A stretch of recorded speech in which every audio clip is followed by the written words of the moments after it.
Assalamualaikum warahmatullahi wabarakatuh. Alhamdulillahirabbil alamin. Hamdan katsiran thayyiban mubarakan fi kama yuhibbunallahu wa yardah. Asyhadu an la ilaha illallah, asyhadu anna Muhammadan abduhu wa rasuluhu, amma ba'd.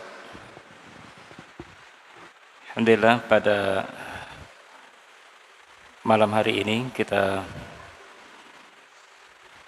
pertama kita memuji kepada Allah Subhanahu wa taala karena kita masih diberi kesempatan, diberikan waktu untuk melaksanakan sholat maghrib secara berjamaah. Kemudian juga kita memuji kepada Allah Subhanahu wa taala karena juga kita diberikan kesempatan atau ditakdirkan untuk duduk bersama di tempat yang mulia ini, di salah satu dari rumah-rumah Allah Subhanahu wa taala. Pada kesempatan ini jadi kita akan saling menasihati, kita akan saling mempelajari syariat Islam. Pembahasan kita dan insya Allah akan berlanjut pada pekan-pekan berikutnya adalah tentang masalah tazkiyatun nafs. Tazkiyah adalah pembersihan, an-nafs adalah jiwa. Ini adalah perkara yang sangat penting. Bahkan seluruh syariat Islam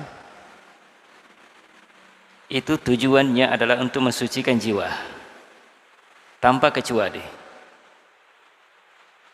Oleh karena itulah membersihkan jiwa adalah perkara yang sangat penting. Makanya Allah Subhanahu wa taala juga menyebutkan beberapa ayat di dalam Al-Qur'an yang menunjukkan tentang pentingnya membersihkan jiwa. Makanya Allah Subhanahu wa taala juga katakan di dalam Al-Qur'an, yauma la yanfa'u malun wala banun illa man atallaha biqalbin salim. Hari, yaitu pada hari kiamat, harta tidak akan bermanfaat, anak tidak akan bermanfaat bagi dirinya kecuali yang menghadap kepada Allah Subhanahu wa taala dengan jiwa yang bersih. Itu yang selamat. Ini ditegaskan oleh Allah Subhanahu wa taala di dalam Al-Qur'an, menunjukkan bahwa itu adalah perkara yang sangat penting. Jadi pembahasan ini itu diambil dari sebuah karya karangan dari Syekh Ahmad Farid rahimahullah ta'ala. Jadi beliau di dalam muqaddimah buku beliau, pendahuluan dari buku beliau, beliau menyebutkan bahwa tazkiyatun nafs adalah perkara yang penting, yang mana Nabi kita Muhammad sallallahu alaihi wasallam itu diutus untuk membersihkan jiwa hamba.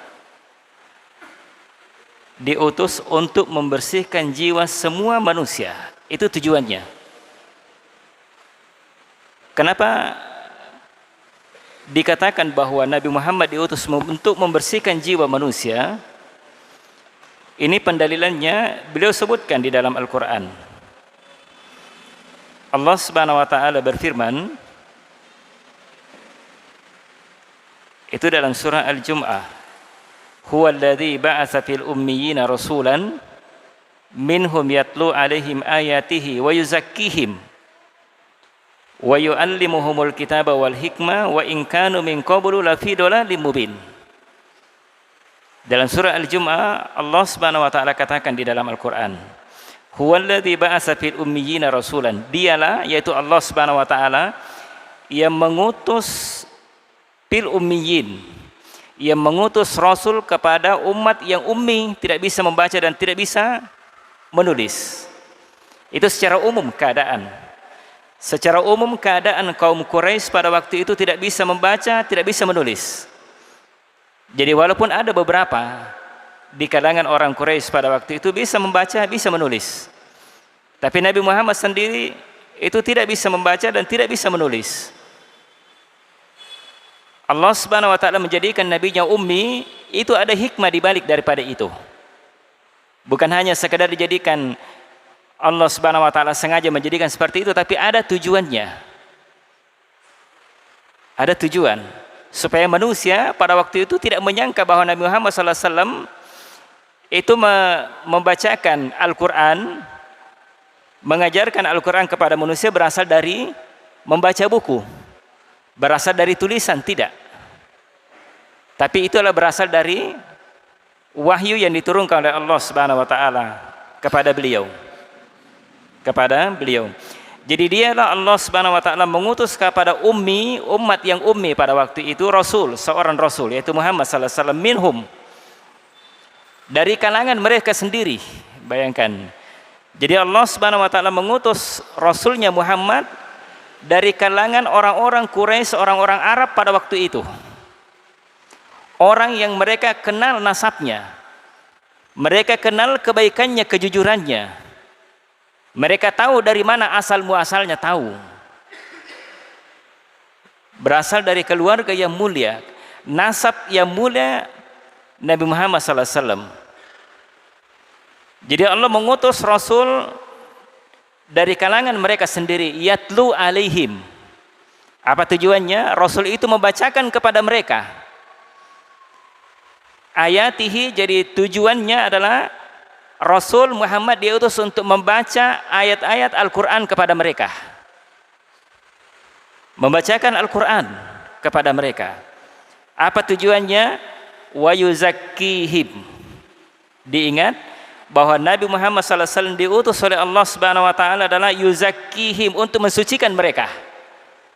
Dalam surah Al-Jumu'ah bisa dilihat di dalam Al-Quran. Wa yu'allimuhumul kitaba wal hikmah, dan mengajarkan kepada mereka al-hikmah, al-kitaba wal hikmah. Sebagian para ulama menyebutkan bahwa wa yu'allimuhumul kitaba, Rasul itu Muhammad mengajarkan kepada mereka Alkitab, yaitu Al-Quran. Dan hikmah, hikmah di situ adalah sunnah.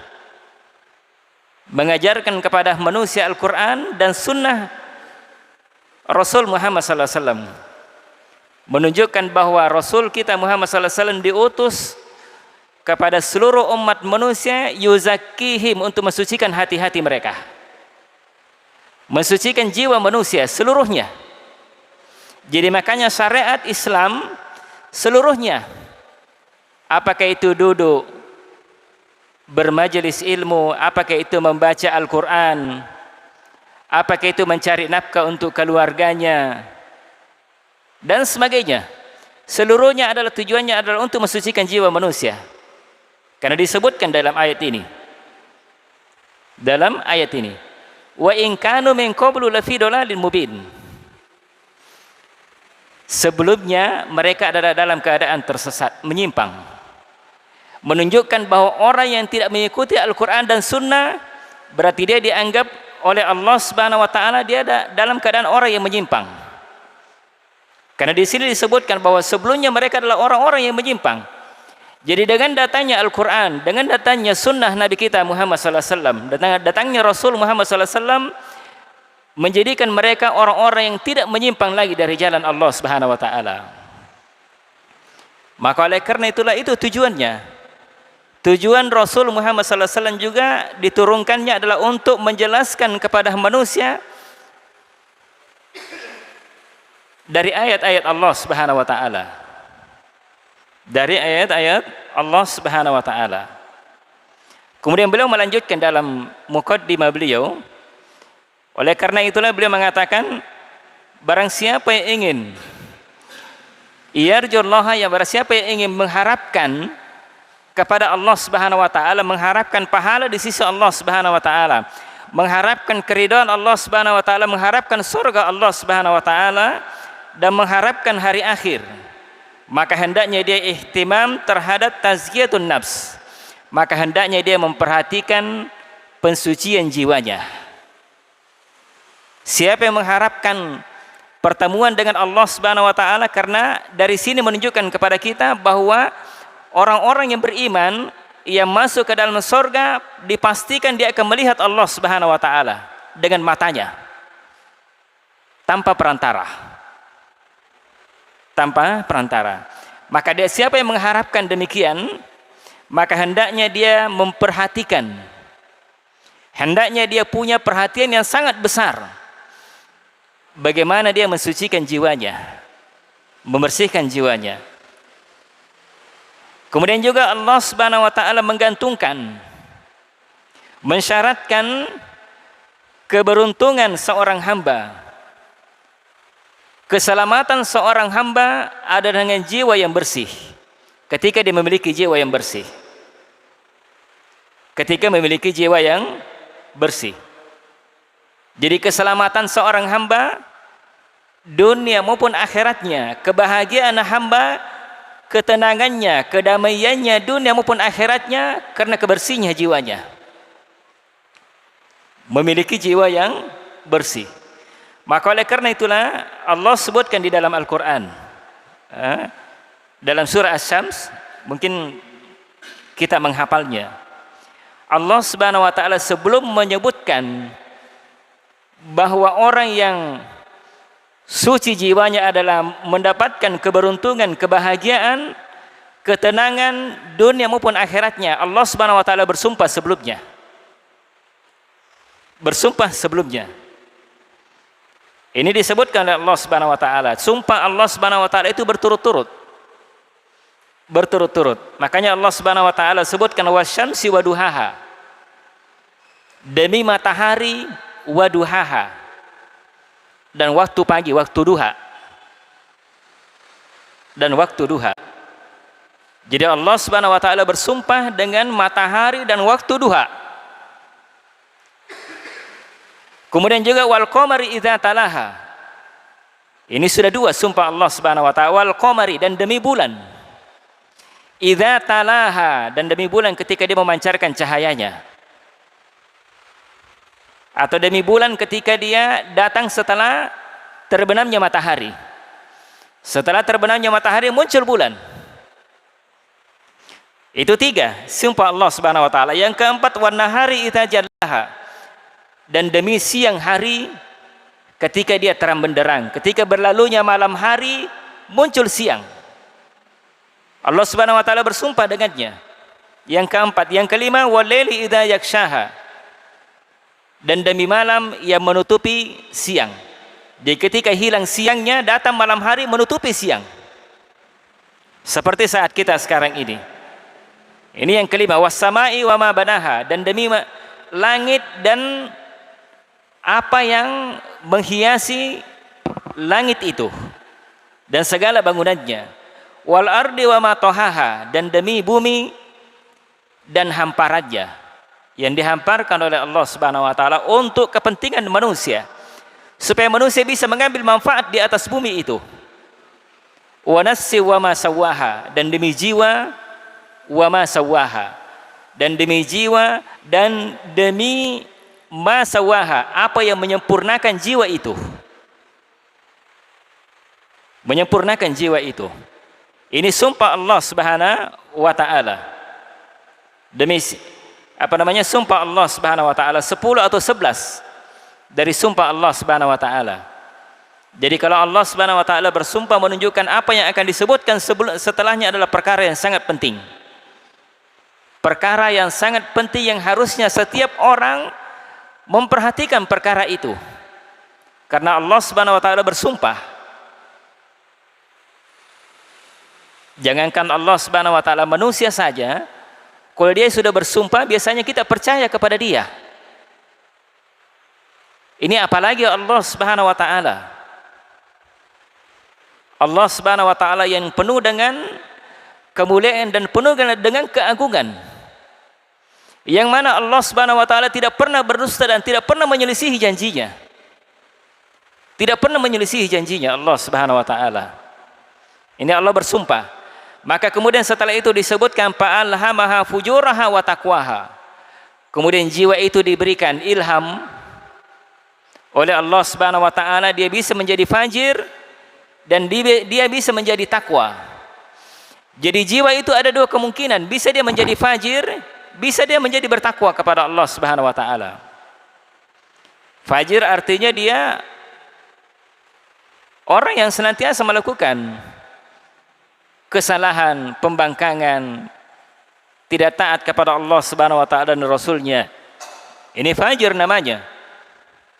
Allah Subhanahu wa taala memberikan ilham kepada jiwa itu, dia bisa menjadi fajir, bisa menjadi takwa. Qad aflaha man zakkaha. Kata Allah Subhanahu wa taala, sungguh. Jadi kode dalam sisi bahasa Arab itu adalah taukid, penekanan, bahwa betul-betul beruntung orang yang mensucikan jiwanya. Jadi setelah Allah Subhanahu wa taala bersumpah, ini namanya taukid, penekanan. Setelah itu disebutkan lagi kode dalam sisi bahasa, kalau dia bersambung dengan fi'il madi, itu menunjukkan bahwa betul-betul beruntung, tidak akan pernah merugi orang yang mensucikan jiwanya. Wa qad khaba man dassaha. Kemudian Allah Subhanahu wa taala juga sebutkan bahwa sungguh betul-betul akan merugi orang yang mengotori jiwanya. Rugi orang yang mengotori jiwanya. Maka oleh karena itulah, maka di antara makna tazkiyah, maknanya adalah at-tatahhur. Tatahhur artinya bersuci. Jadi makanya orang disuruh tatahhur, misalnya berwudu, untuk mensucikan dirinya dari hadas. Dari hadas. Dari hadas besar, dari hadas kecil. Jadi manusia disuruh mandi untuk mensucikan badannya dari hadas besar. Dari hadas besar. Maka oleh karena itu pula beliau sebutkan bahwa summiyat sadaqatul mal bizakah. Oleh karena itulah sedekahnya harta itu dikatakan dengan az-zakah, zakat. Iya kan? Jadi ketika seorang mengeluarkan sedekah hartanya, dinamakan dengan zakat. Az-zakah, itu makna zakat. Artinya membersihkan harta itu dari segala kotoran-kotorannya. Mungkin ada barangkali sedikit kita mendapatkan harta dengan curang kepada orang. Mungkin dia berbohong, mungkin dia tipu dan sebagainya. Mensucikan hartanya dikatakan adalah ketika dia mengeluarkan zakat hartanya, sedekah hartanya adalah dinamakan zakat, adalah zakat.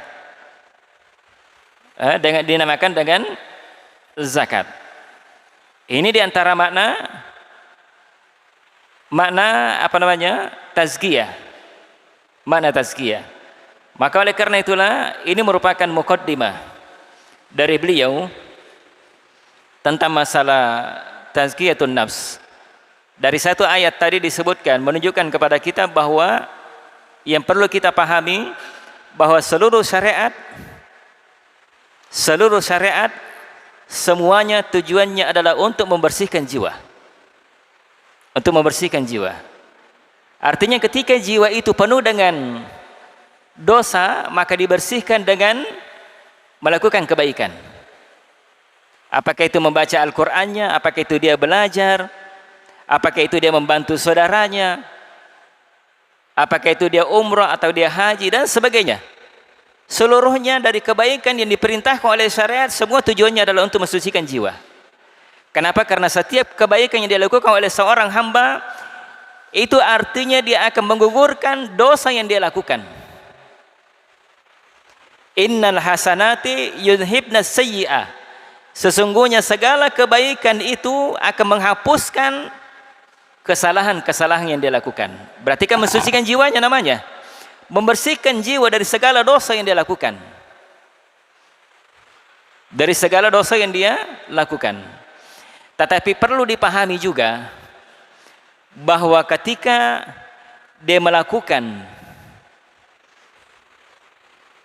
dosa pelanggaran, tidak taat kepada Allah Subhanahu wa taala dan Rasulnya, maka itu juga makna kebalikannya, berarti dia mengotori jiwanya.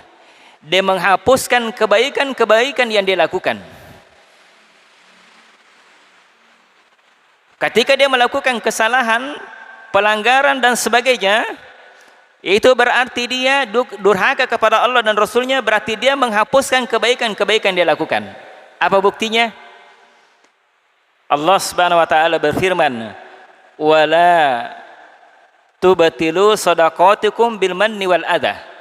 Jangan kalian hapuskan sedekah kalian dengan manni wal adha, dengan menceritakan kebaikannya. Saya yang kasih kau itu saya yang bantu masjid itu sehingga jadi seperti sekarang. Ini kan namanya kesalahan atau tidak? Kesalahan. Makanya Allah Subhanahu wa taala, jangan kalian batalkan sedekah kalian. Kalau dia membantu masjid berarti kan dapat pahala. Tapi kalau dia bercerita di orang lain, saya gara-gara saya itu sehingga jadi begitu. Dia jadi sarjana itu saya yang bantu itu. Orang tuanya itu tidak mampu, saya yang bantu sampai dia jadi sarjana. Misalnya, jangan kalian batalkan sedekah kalian dengan manni wal adha. Berarti kan membatalkan pahalanya. Jadi kebaikan yang dia lakukan itu akan terhapus dengan dosa yang dia lakukan.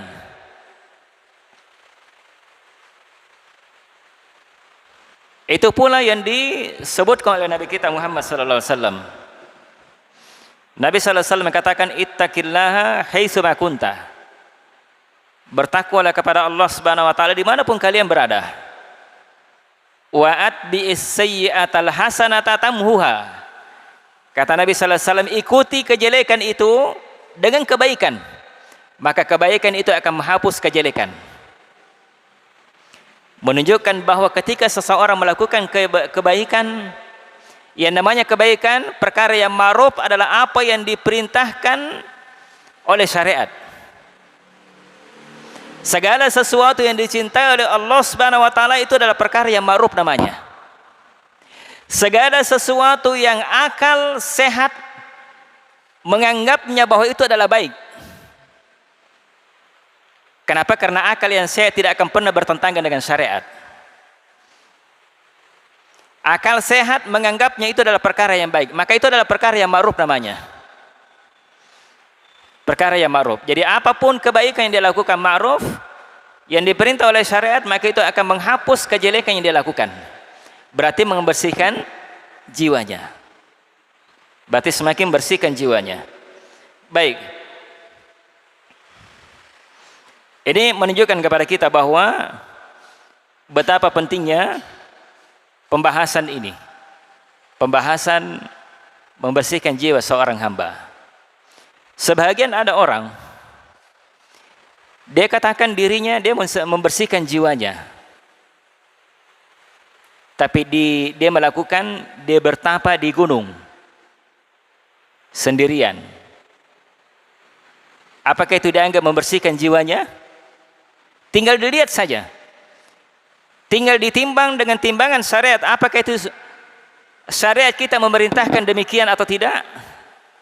Kalau diperintahkan, maka itu termasuk bagian dari mensucikan jiwa. Tapi kalau tidak, berarti itu mengotori jiwanya.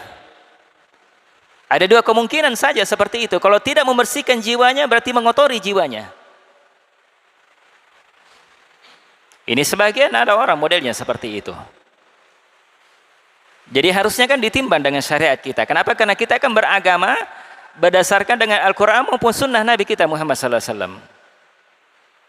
Makanya Nabi sallallahu alaihi wasallam mengatakan, alaikum bisunnati wa sunnatil khulafa'ir rasyidin mahdiyyin min ba'di. Wajib bagi kalian untuk mengikuti sunnahku, kata Nabi sallallahu alaihi wasallam, dan sunnahnya khulafa'ur rasyidin al-mahdiyyin min ba'di, yang mendapatkan hidayah petunjuk setelahku, kata Nabi sallallahu alaihi wasallam, menunjukkan bahwa wajibnya untuk mengikuti sunnah Nabi kita Muhammad sallallahu alaihi wasallam. Jadi timbangan kita ada di situ. Timbangan kita ada pada Al-Quran dan Sunnah. Baik. Di dalam buku ini banyak pembahasan.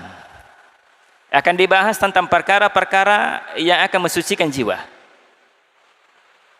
Secara singkat masuk di dalamnya keikhlasan, kemudian kesyukuran, kemudian kesabaran.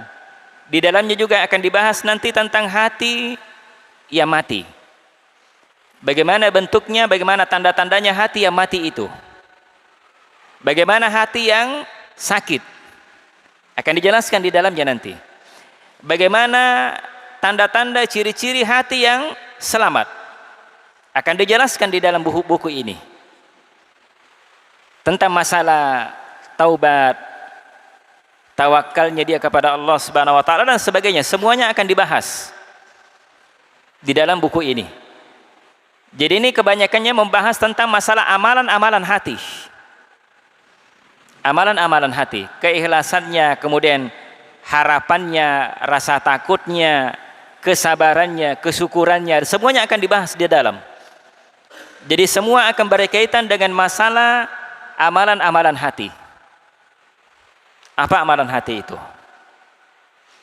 Jadi walaupun sebenarnya bukan hanya itu yang bisa membersihkan jiwa, karena amalan-amalan yang zahir juga itu juga akan membersihkan jiwa. Jadi bukan hanya amalan hati saja yang bisa membersihkan jiwa, tapi amalan yang zahir juga membersihkan jiwa. Karena itu harus sesuai. Harus sesuai dengan apa yang ada di dalam hati dengan yang dilakukan dengan anggota tubuhnya. Kalau tidak sesuai, maka manusia itu akan celaka. Kalau tidak sesuai antara apa yang di dalam hatinya dengan yang anggota tubuhnya yang dilakukan, maka dia akan celaka. Celaka. Kenapa bisa dikatakan celaka? Lihat orang-orang munafikin. Orang-orang munafikin, zahirnya yang nampak orang munafikin di masa Nabi sallallahu alaihi wasallam, dia membaca Al-Qur'an. Dia salat bersama Nabi sallallahu alaihi wasallam. Dia berpuasa bersama Nabi sallallahu alaihi wasallam. Dia bahkan kadang-kadang ikut berperang bersama Nabi sallallahu alaihi wasallam. Tapi mereka dikatakan innal munafiqina fi darkil asfali minan nar. Orang-orang munafik ini tempatnya ada di neraka paling bawahnya. Padahal dia salat bersama Nabi. Dia membaca Al-Qur'an di tengah para sahabat, di tengah Nabi sallallahu alaihi wasallam dan sebagainya. Kenapa mereka celaka seperti itu? Disebabkan karena tidak sesuai antara hati dengan apa yang dilakukan. Yang zahirnya nampaknya bagus, tapi dalam hatinya dia kufur kepada Allah Subhanahu wa taala dan Rasulnya. Amalan hatinya yang tidak benar. Amalan hatinya yang tidak benar. Maka celaka atau tidak orang munafikin? Celaka. Keadaan yang kedua adalah orang-orang musyrikin. Orang-orang musyrikin. Jadi orang musyrikin itu hatinya mungkin sebahagian dari amalan-amalan hatinya itu benar. Dia mengakui Allah Subhanahu wa taala sebagai pencipta. Ia memberikan rezeki. Dia tahu bahwa Allah Subhanahu wa taala semata-mata yang harusnya disembah. Dia tahu dia mengharapkan rezeki dari Allah Subhanahu wa taala. Dia meminta perlindungan kepada Allah Subhanahu wa taala, itu amalan hatinya. Dia meminta perlindungan kepada Allah Subhanahu wa taala, minta keselamatan kepada Allah Subhanahu wa taala, tapi amalan zahirnya, kalau orang-orang musyrikin di masa Nabi sallallahu alaihi wasallam kan ada patung-patungnya, Manat, Lata, Uzza. Itu kan patung-patung besar itu sebenarnya itu di masa Nabi sallallahu alaihi wasallam. Itu disebutkan di dalam Al-Qur'an. Mereka sebenarnya meminta kepada Allah Subhanahu wa taala, tapi melalui perantara patung ini. Jadi amalan hatinya mungkin benar, dia berharap kepada Allah Subhanahu wa taala, tapi amalan zahirnya tidak benar. Makanya mereka juga celaka. Maka yang tidak celaka adalah ketika amalan hatinya benar dan amalan zahirnya benar. Harus sesuai. Tidak boleh tidak. Kemudian juga Hati itu ibaratnya, sebagian orang menganggap kalau diperumpamakan seperti komandan. Jadi hati itu komandannya. Jadi anggota tubuh ini prajurit-prajuritnya. Jadi prajurit ini hanya mengikut saja apa perintah komandan, itu yang dia lakukan. Itu yang dia lakukan. Makanya kalau hatinya bagus, komandannya bagus, dia akan perintah yang bagus-bagus. Betul atau tidak? Betul. Ini seperti di PHB, Hubdam, di Cendrawasih sini. Itu bagus anunya, komandannya, pimpinannya. Sehingga dia suruh itu anak buahnya, karena ada taklim setiap hari Rabu siang, sudah duhur. Setiap anggota harus ikut, tidak boleh tidak. Ini komandan yang bagus, dia perintah kepada yang bagus. Pernah terjadi beberapa pekan sebelumnya, ini kejadian. Ada beberapa orang yang tidak ikut. Wah, bayangkan. Setelah selesai pelajaran, langsung disuruh berendam di air. Bayangkan. Disuruh berendam di air. Siapa suruh tidak ikut? Ini kalau komandannya bagus. Maka dia akan memerintah kepada yang bagus. Jadi kalau hati yang bagus, maka dia akan perintahkan anggota tubuhnya untuk melakukan kebaikan. Tapi kalau tidak,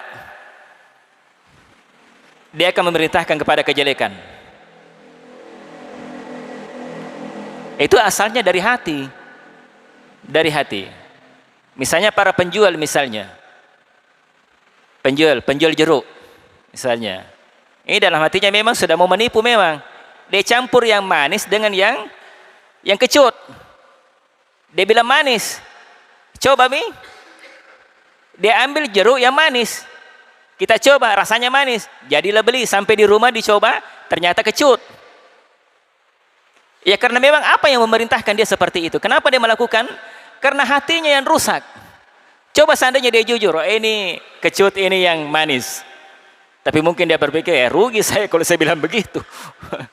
Tapi begitulah harusnya memang. Ya kalau mau jualan kita diberkahi oleh Allah Subhanahu wa taala, ya harus jujur seperti itu. Kalau tidak, paling-paling yang beli tidak datang 2 kali. Siapa suruh kau tipu saya? Ya kan banyak begitu. Saya juga begitu, kalau beli ikan, ikan baru. Ternyata sampai di rumah sudah keluar perutnya. Saya juga berpikir, saya tidak mau beli lagi. Kenapa? Karena kalau saya beli lagi sama orang ini, mungkin saja dia tipu saya. Iya toh, siapa yang rugi? Dia sendiri. Apa yang memerintahkan dia seperti itu? Hatinya. Hatinya yang seperti itu. Makanya itu adalah perkara yang sangat penting. Jadi amalan-amalan hati adalah perkara yang paling penting. Karena itu sangat menentukan. Sangat menentukan semuanya. Apakah keselamatannya, kebahagiaannya seseorang dan sebagainya, semuanya ditentukan oleh hati. Ditentukan oleh hati. Maka oleh karena itulah siapa yang jujur di dalam hatinya, memang bersungguh-sungguh untuk mendapatkan kebaikan, memang dia menginginkan kebenaran, maka Allah Subhanahu wa taala akan memberikan petunjuk kepadanya untuk sampai kepada apa yang dia inginkan di dalam hatinya. Makanya Allah Subhanahu wa taala katakan, "Faman wa man jahada fina lanahdiyannahum subulana." Siapa yang bersungguh-sungguh di jalan kami. Jadi memang dia bersungguh-sungguh, memang dia jujur. Jujur dari dalam hatinya, memang dia menginginkan kebenaran. Saya ingin tahu Al-Quran, saya ingin tahu sunnah Nabi sallallahu alaihi wasallam. Kalau itu kebenaran, maka saya akan terima. Ya artinya kan memang jujur di dalam dirinya. Wa man jahada fina lanahdiyannahum subulana. Allah Subhanahu wa taala bersumpah, sungguh kami akan memberikan petunjuk dia kepada jalan kami. Ini janji Allah Subhanahu wa taala. Janji Allah Subhanahu wa taala akan berikan hidayah, petunjuk kepada orang-orang yang memang betul-betul jujur dari dalam hatinya. Memang menginginkan kebenaran. Dia tidak memandang siapapun dia. Siapapun dia. Mungkin ada yang bilang, wah, dia kan masih muda, saya lebih banyak makan garam daripada dia. Jadi orang yang jujur di dalam hatinya, dia tidak pandang siapapun dia. Yang penting dia adalah ada landasannya, ada Al-Quran, ini landasannya. Ada hadisnya, ini. Ya kita terima. Harusnya seperti itu. Makanya Allah Subhanahu wa taala katanya innama qaulal mu'minuna atau innama qaulal mu'minina idza du'u ilallahi wa rasuli ayyaqulu sami'na wa ata'na. Sesungguhnya ucapannya orang-orang yang beriman jika mereka diajak kepada Allah Subhanahu wa taala dan Rasulnya, apa ucapan mereka? Sami'na wa ata'na. Itu orang-orang yang beriman. Orang-orang yang jujur, orang-orang yang memang bersungguh-sungguh di jalan Allah Subhanahu wa taala. Ucapan mereka hanya sami'na wa ata'na saja. Walaupun mungkin itu berat rasanya. Walaupun mungkin berat rasanya. Seperti di masa-masa kita sekarang ini. Pemerintah menaikkan harga BBM. Banyak demo di mana-mana sekarang. Sementara Allah Subhanahu wa taala sendiri memerintah kita untuk taat kepada pemerintah kita. Atiullah wa atiur rasul wa ulil amri minkum. Taat kepada Allah dan Rasulnya dan ulil amri di antara kalian. Ini kan perintah Allah Subhanahu wa taala. Kalau seseorang bersabar di atasnya, Allah Subhanahu wa taala akan memberikan jalan keluar dari itu.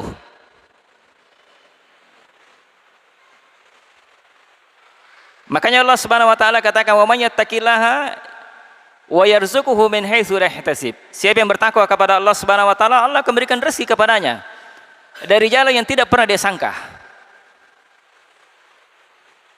Jadi jangan terlalu takut, oh ya naik BBM ya nanti saya mati kelaparan. Tidak, yang penting dia berusaha. Selama hamba itu masih hidup, rezekinya dijamin oleh Allah Subhanahu wa taala. Jadi kalau rezekinya sudah habis, berarti sudah mati.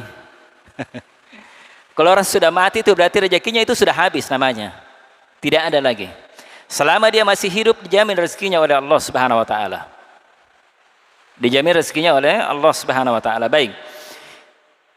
Pembahasan berikutnya ini muqaddimah, pembahasan pendahuluan dari buku ini, Tazkiyatun Nafs. Yang pertama adalah al-ikhlas, keikhlasan. Keikhlasan. Karena ini perkara yang penting. Masalah niat. Karena itu akan menentukan amalan seseorang diterima atau tidaknya karena keikhlasannya. Diterima atau tidaknya oleh Allah Subhanahu wa taala ini akan sangat menentukan keikhlasan seorang hamba. Beliau sebutkan bahwa keikhlasan adalah tajridu qasdi taqarrubi ila Allah azza wa jalla an jami'i syawaib. Beliau mengatakan keikhlasan adalah tajrid, artinya menyatukan maksudnya hanya untuk bertaqarrub, mendekatkan diri kepada Allah Subhanahu wa taala.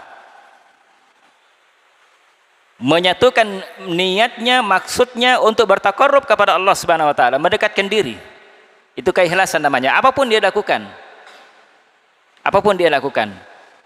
Dia duduk misalnya mendengarkan nasihat misalnya, dia niatkan untuk mendekatkan dirinya kepada Allah Subhanahu wa taala.